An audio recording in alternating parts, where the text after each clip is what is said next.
The 9th Kobuchi International Desert Forum closed Sunday in the city of Oordos in North China's Inner Mongolia Autonomous Region. Themed technology-empowered desert control for the benefit of mankind, this edition of the forum has attracted approximately 300 participants from home and abroad. We have seen big resources have been implemented in the ground here. We have seen also engagement of different science, and also we have seen solar, and we are collaborating with a lot of science and scientists from China and Saudi Arabia, and we see really big opportunities between the two countries to collaborate in this very important subject.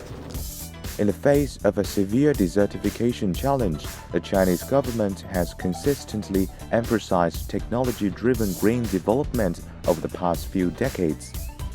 30多年前，每亩地呢需要1500元自杀，到现在仅仅需要500元自杀，这是我们一个科技进步改变吧。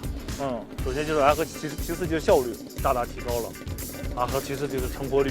机器人因为今年可能年底可能我们就会量产了，可以集成作业嘛，它这个效率，同时呢它融合了多项一个技术在里面，这新能源驱动。Thanks to effective desertification control, the area affected by desertification has steadily decreased, and the spread of desertification has been effectively reversed in the country. This has also led to the development of animal husbandry, ecotourism, renewable energy, and various other ecological industries. 我们老百姓偷工偷劳，这里头是一部分的收入照亮这个成果归我们的老百姓。所以说老百姓在这个生态治理过程中，从开始到结尾，它都是受益者。